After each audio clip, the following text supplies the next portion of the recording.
Johor semakin memburuk dengan angka terkini setakat jam 3 petang ini hampir mencecah 11,000 mangsa. Jumlah mangsa banjir di Sabah terus mencatat peningkatan apabila seramai 1,541 orang. Mangsa banjir di negeri Kedah terus meningkat. Bala bomba dan penyelamat dengkil dengan kekuatan 6 anggota dikejarkan ke kampung Sungai Merap luar Kajang. Negara dijangka akan mengalami banjir akibat hujan lebat pada penghujung November nanti. Assalamualaikum and hi everyone. Let me tell you something. Floods are something we face almost every year in Malaysia. They don't just cause water on the roads, but also bring damage to houses, loss of belongings, and even risk to people's lives. It is a problem that affects many families and communities across the country. My name is Hanan Akilah binti Kamarul Zaman. I'm Nurul Iman Amalin Al-Izzah binti Mazul Hisham. And I, Najihah Maisara binti Mustafa Kamal. We are from Sekolah Menengah Kebangsaan Padang Tembak, Kuala Lumpur. Today, the three of us are going to share about floods, what they are, why they happen, what damage they cause, and most importantly, what we can do about them. Our topic connects with three Sustainable Development Goals, which is SDG 11, Sustainable Cities and Communities, SDG 13, Climate Action, and SDG 15, Life on Land. So, let's begin with the basics. What exactly is a flood? A flood happens when water covers land that is usually dry. It occurs when rivers, lakes, or drains simply can't handle the amount of water anymore.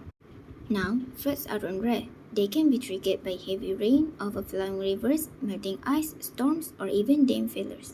Here in Malaysia, we see floods almost every year. On the east coast, during the monsoon season from November to March, heavy rain makes rivers overflow and whole villages go underwater.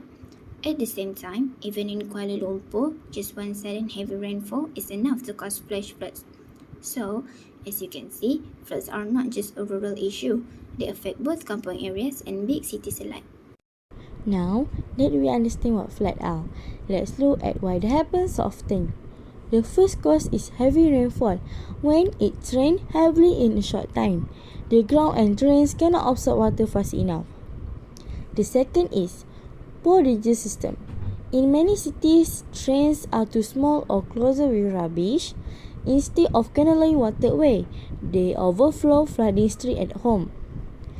Third, overflowing river and dams. After days of continuous rain, rivers reach their limits, and when dams release water to prevent breaking, downstream areas get flooded. Lastly, coastal flooding. Storms and high tide push seawater island, damaging beach, farmlands, and houses near the shore. So, clearly, floods are caused by both natural force and human action. Now, let's move on to the effects of floods. From an economic perspective, floods are extremely costly. Businesses are forced to shut down, farms and crops are destroyed, and the government has to spend millions of ringgit on repairs and recovery efforts. Then comes the issue of property damage. Home, school, bridge and road are often left unusable, that making it hard for families to continue their daily routines. Imagine children unable to go to school or families struggling without proper shelter. Flood also brings serious health risks. The flood water itself is dirty and can spread dangerous diseases such as cholera and leptospirosis. Later, stagnant pools of water become breeding grounds for mosquitoes, which increases cases of dengue. But perhaps the most heartbreaking impact of all is the loss of life and displacement. Strong current can sweep people away in an instant, and thousands may end up living in crowded temporary shelters far from the comfort of their own homes. Next, I will tell you how to survive. First of all, before a flood, preparation is everything. Always keep an eye on weather reports or warning from the authorities so you won't be caught off guard. Prepare an emergency kit with essentials like food, water, medicine, and a flashlight.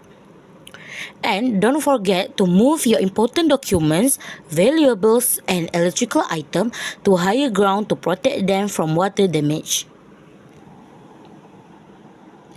Next, during a flood, safety must always come first. If the water starts rising, head to higher ground immediately. Avoid walking or driving through flood waters because the current might look calm but can be dangerously strong. Finally, after a flood, don't rush back home right away. Floodwater may have weakened the structure of building, so it's important to wait until authorities say it's safe. When cleaning, use bottled or boiled water for drinking and cooking, and wear gloves and boots to avoid infection. Before switching on electricity or gas, always check carefully or ask a professional to ensure there are no leaks or damage. It may sound simple, but action like this can truly save lives and prevent further disaster. Alright, so how do we fight back? One clear step is improving drainage systems in our towns and cities.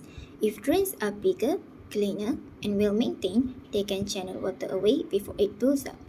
Next, planting more trees and protecting forests. Trees aren't just nice to look at. Their roots soak up water and keep the soil strong. Without them, floods can get worse. We also need to build barriers or levees in flood-prone areas and be smart about where we build. Honestly, building houses in low-lying zones is like asking for trouble.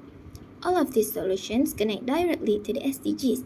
They make our city safer, which is SDG 11, and protect our environment and forests, which is SDG 15. Finally, let's talk about prevention, something we all can play a part in. On a personal level, it's as simple as not throwing rubbish into drains and river. Believe it or not, one plastic bag can clog a drain and flood an entire street.